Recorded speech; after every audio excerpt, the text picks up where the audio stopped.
Hey everybody, Frankie Day here on YouTube. Okay guys, for this glorious Sunday morning at 1:45, this is video number 5 for the Combat Vacuform 148 scale PBM-3 Mariner flying boat. Okay guys, I've been on this pretty steadily lately, and I got a lot done on her, and got a lot more to go. Okay guys, on this video is going to cover all the sub-assemblies are done except the main, except the floats and the engines and the cowlings and the propellers, and that'll be next. But that's going to be a little while before I get to that, because I got to make sure I got to get the rest of this thing completely primed and ready to be painted in its entirety before I move on to those other features right there. Okay guys, so far in the construction I got the wings all together. Fuselage has been all buttoned up and it's been primed and sanded, and checked for imperfections, been refilled. So I got a lot of filler on this thing, and I got the joints of the mating plastic parts pretty well flush like that with plastic kits.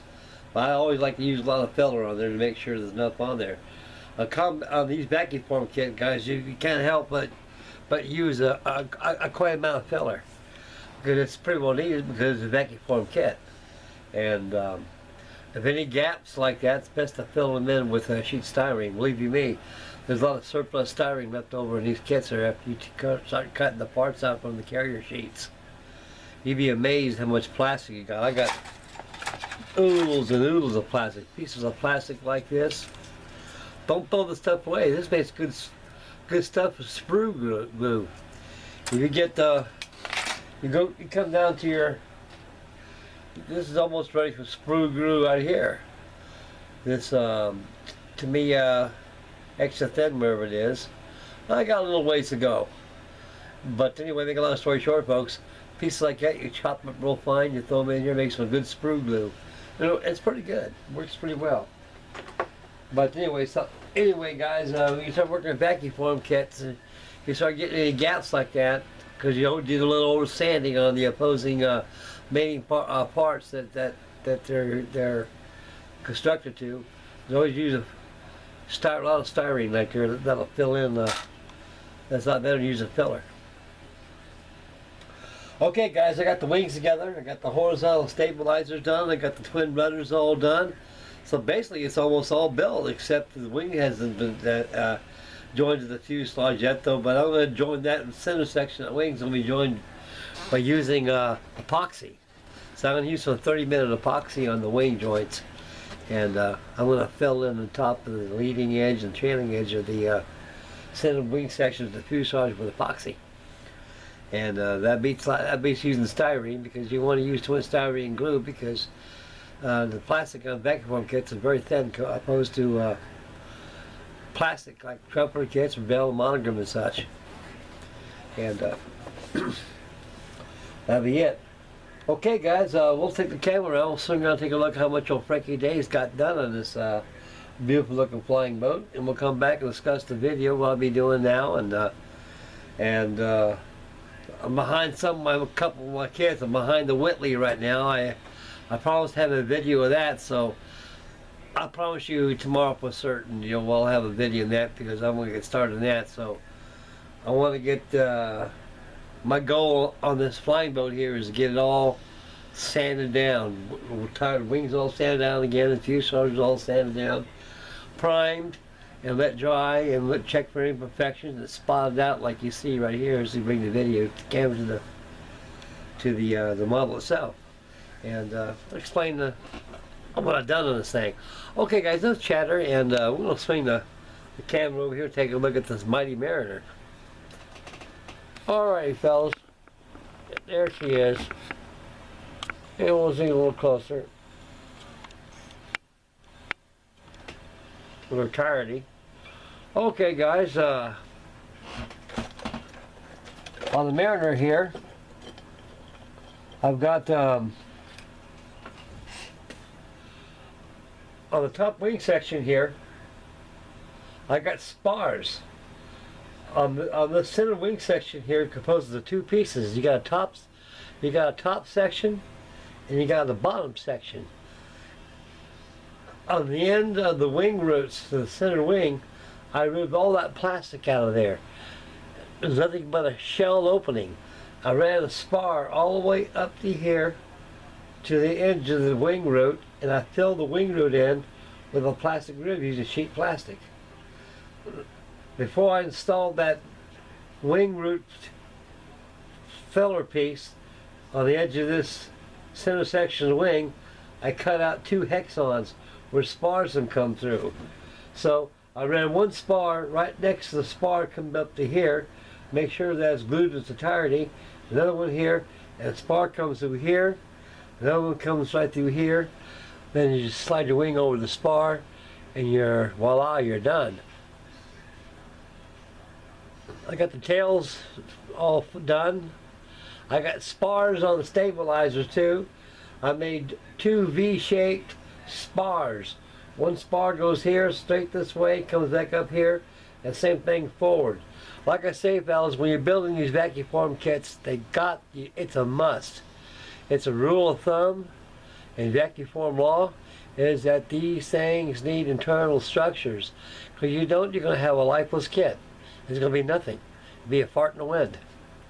And so, of course, you guys all know all the goodies inside this airplane. Got galley, stoves, radio operators, navigators, got the cook's galley there, and the sleeping quarters, the cargo bay, and it goes on.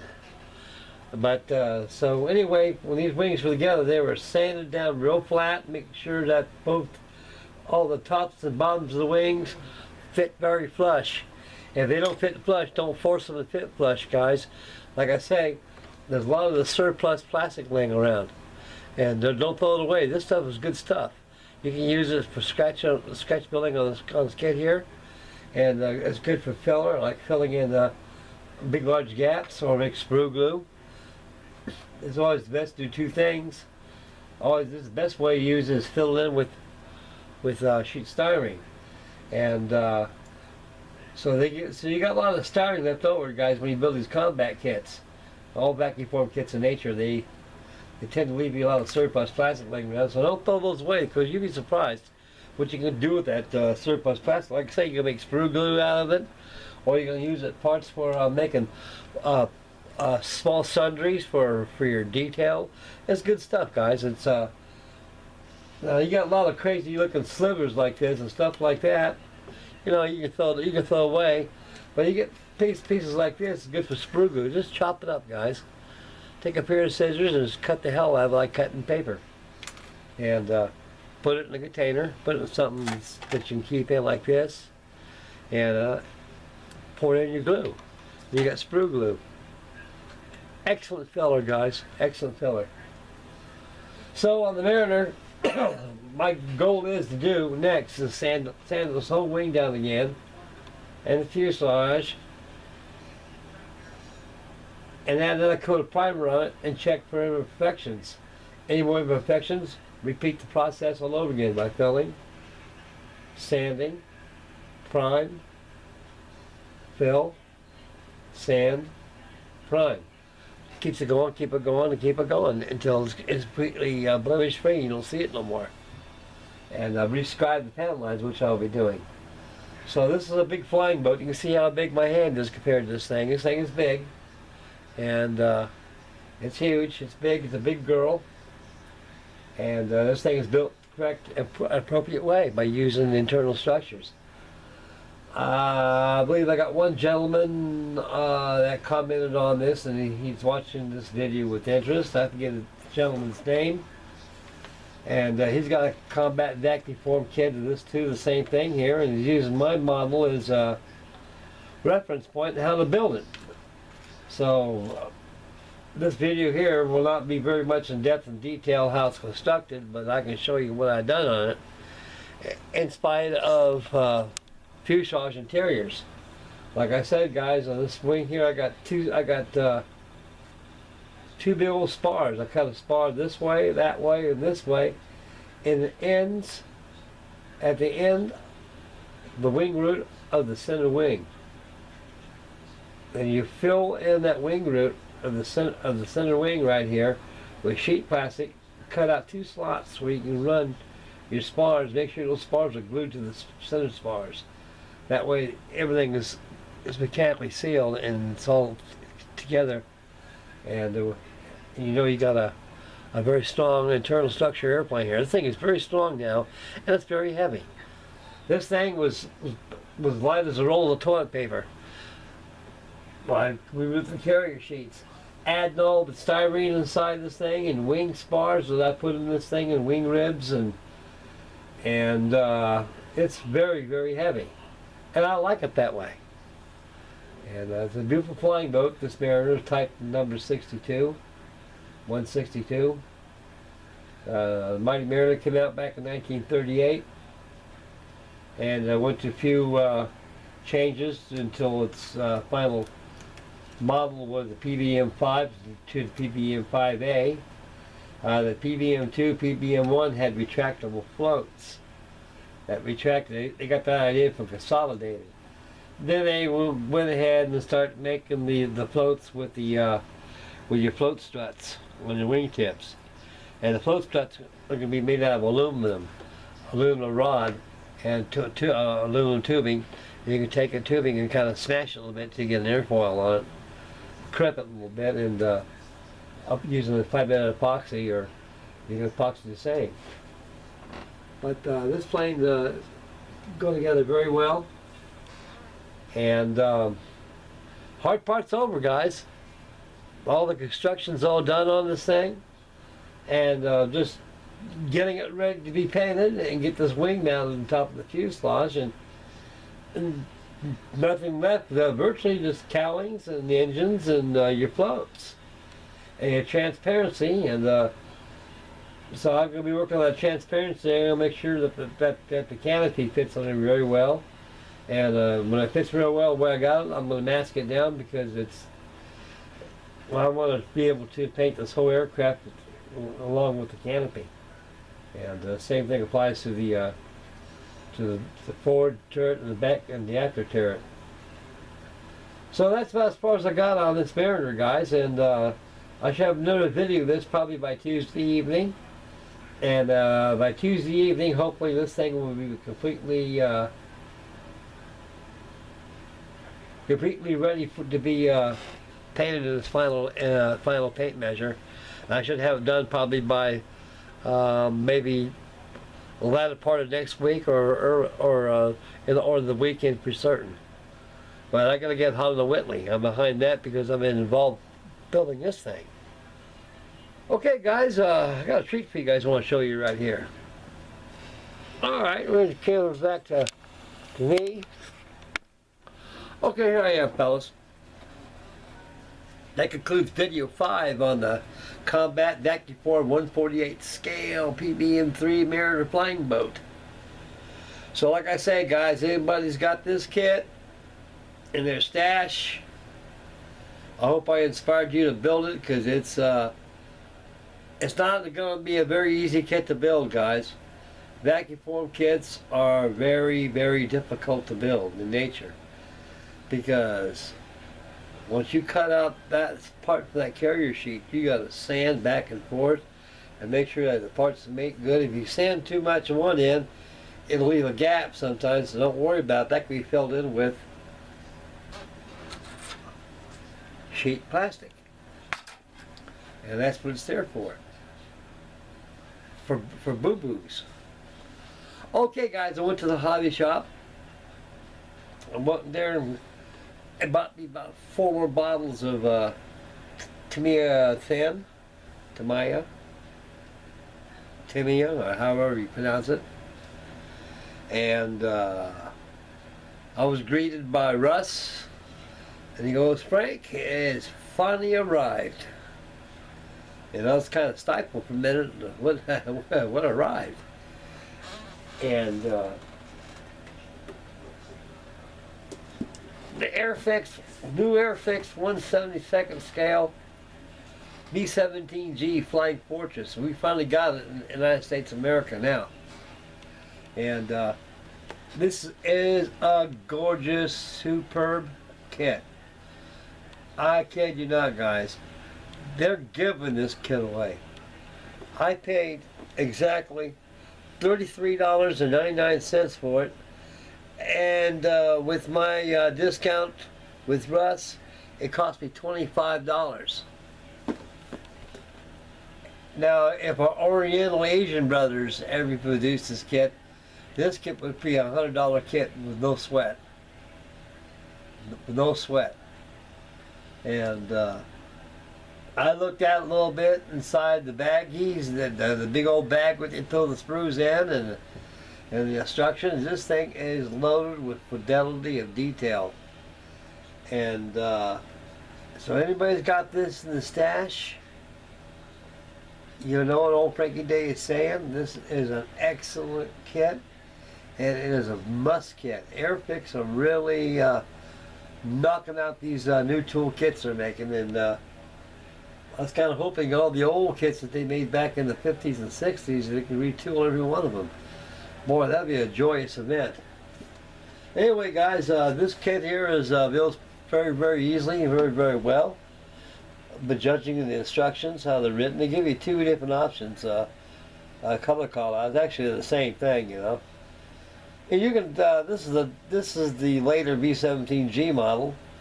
It has the Cheyenne tail turret on back here. They got away from the old the old greenhouse nose, so they put the Cheyenne turret. So this is B-17G. This is probably a Vega built B-17, which has the Cheyenne turret on there, on the back. And so the overall paint schedule, this is natural aluminum with insignia red identification bomber group stripes on the wing tips, stabilizers also on the rudder shears.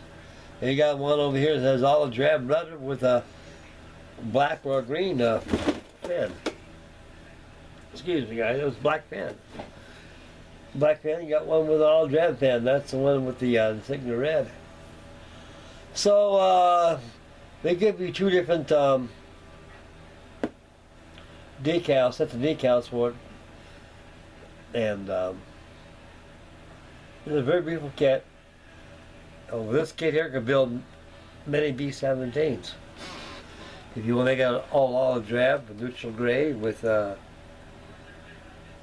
red wing tips and your red on top of your stabilizer, your rudder fin, and 8th Air Force markings, and this kit opens outdoors. This is a very beautiful kit, very beautiful, guys. So if you don't have one of these, get one of these, because right now they're here at your hobby shop at your neck of the woods. This is a very pleasing, nice kit, and I'm very delighted to get it today. I'm very happy. Okay, boys. Okay, guys, that's going to be do it today for the video. Tomorrow, I'll get a video on the Whitley tomorrow, because I got to get hot in this Whitley. And so right after this video, I'm going to go ahead and get this airplane, get the Mariner all sanded down. And I'm going to shoot a coat of primer on it and let it dry for about a day or so. And I should have a video on this probably by Tuesday evening, late. And probably have it done probably by this weekend coming up. And I gotta get the Whitley going. Whitley's about ready to be painted. I got all the colors, and I went down and got me a new airbrush. I don't know how good this is. Ottawa or something. Awana? Yeah, Awana. Eclipse. I guess it's a pretty good airbrush. I don't know. I'm at to retire my old Pache. Oh well, I'll get with a blast with that Whitley bomber. So I'll break it in. And that'll be does it on the bench. I gotta get that. I gotta finish up my Wyvern right here. I got the this car kit I built for the Wyvern, and get her all done. Oh, they